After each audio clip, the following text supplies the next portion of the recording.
जिला में यहाँ पर पहुँचे हुए हैं, जहाँ पर जसपुर जिला के जो लोग हैं वो किस प्रकार से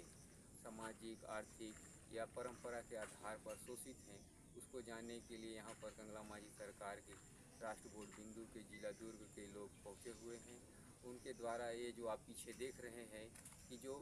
उनके माध्यम से जो कितने समाजों का विकास करना है हम बताएंगे, उस समय फोकस करिएगा अभी हमको।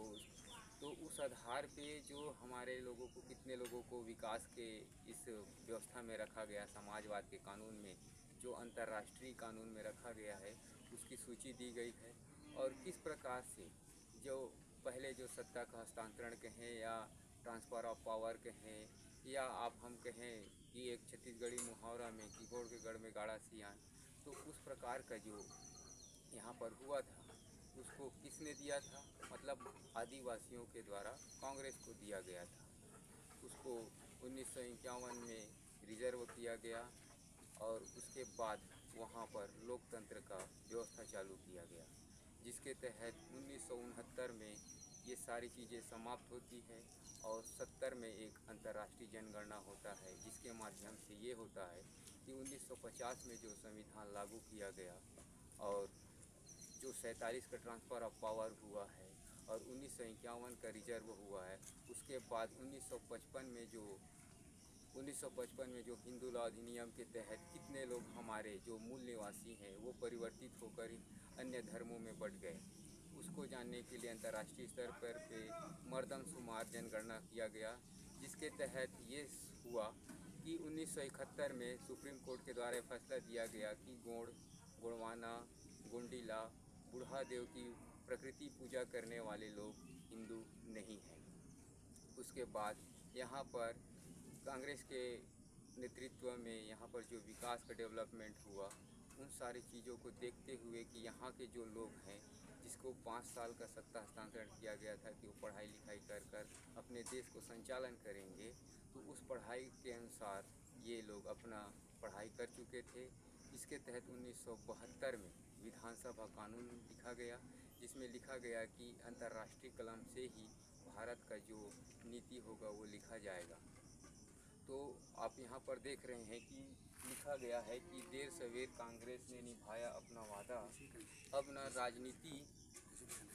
राजनीति केवल समाजवाद अंतर्राष्ट्रीय नीति से होगा हमारे इस देश का परिपालन। तो उसके आधार पे हमको ये जानना है कि कैसे। तो 1973 के तहत सोसाइटी अधिनियम के तहत विधान संशोधन कर आपका ये जो समिति के माध्यम से 57 समुदाय आदिवासी मूल निवासियों का विकास तय होना था। उसके बायलॉज के आधार पे आपको वहाँ के जितने भी समाज लोग का विकास करना था, सामाजिक, आर्थिक, शैक्षणिक, देवठाना बाना, उसकी परंपरा के आधार पर उसका विकास करना था।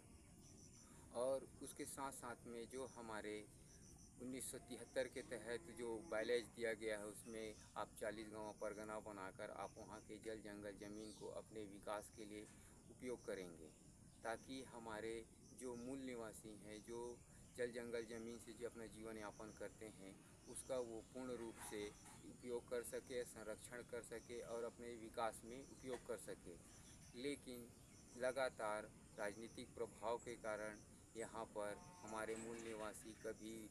पार्टी में शामिल होते रहे, तो कभी धर्म नीति में चलते रहे, तो कभी अन्य प्रकार की पूंजीपति की नीतियों में चले रहे। जबकि जो प्राकृतिक व्यवस्था है, समाजवाद की जो व्यवस्था है, जहाँ मानव एक समान है और विधि से वो गोंड, गाड़ा, तेली, तंबोली इस प्रकार से वो विधि से माना गया है।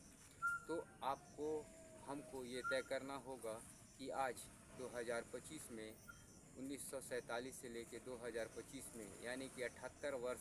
मूल निवासी विदेशी नागरिकता को बनाए रखने के लिए वोट देता रहा, वो लोकतंत्र में जाता रहा, अपना विकास का पावन 24 विकास के लिए 24 विभाग को खोजता रहा। लेकिन आज तक हम देखते हैं तो हमारा सामाजिक, आर्थिक, शैक्षणिक या किसी भी परंपरा के रूप में देखें तो पूरे हमारे लोग पिछड़े दिखाई देते हैं। आखिर क्या कारण है कि हमारे लोग मूल मालिक होने के बाद भी आज अपने ही चीज़ों पे वो हक नहीं जता पाते हैं। आप रिसेंटली में देखेंगे कि उत्तर उत्तर उत्तर प्रदेश हो गया, उड़ीसा हो गया, झारखंड हो गया, ये सारे जहाँ पर हैं वहाँ पर जो मूल निवासी हैं जो जंगल में रह रहे हैं, मध्य प्रदेश में हो गया, छत्तीसगढ़ में हो गया, वो सभी जगह आप देख रहे हैं जो कई वर्षों से परंपरा के मतलब आदि अनादि काल से रह रहे हैं, उन आदिवासियों को जंगल से हटाया जा रहा है क्योंकि वो विदेशी नागरिकता को प्राप्त करके यानी कि राजनीति में शामिल होकर वो विकास किए, इसलिए उसको आज विदेशी नागरिक है तो आप अपना नागरिकता प्रूव करें, हिंदू मुस्लिम सिख ईसाई जैन बौद्ध फारसी, या आप मूल निवासी हैं तो आप अपना मूल निवासी होने का प्रमाण पत्र दिखाइए, ऐसा इनके बीच में डाल दिया गया है।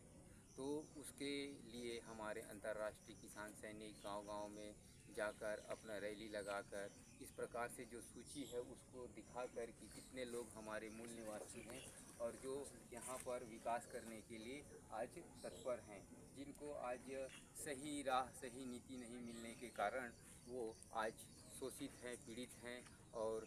दर दर की ठोकरें खा रहे हैं। इसके लिए समाजवाद अंतर्राष्ट्रीय माजी सरकार के किसान सैनिक प्रतिनिधि, प्रेसिडेंट, सेक्रेटरी, चपरासी एवं महिला मंडल की समिति निकल कर पहले तो बिलासपुर के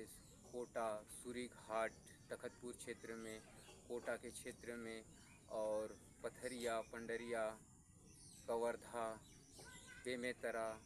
दुर्ग, इस प्रकार के जो हमारे 40गांव परगना के तहत जाकर वहाँ के लोगों को जागृत किया कि 1 अगस्त से लेकर 16 अगस्त तक अंतर्राष्ट्रीय कार्यालय दुर्ग में सामाजिक आर्थिक न्याय व्यवस्था का कार्यक्रम संचालित किया गया है, जिसके तहत आप वहां पर आकर अपने ST, SC, OBC हैं जो वहां पर आकर आप अपने मूल निवासी प्रमाण पत्र लेकर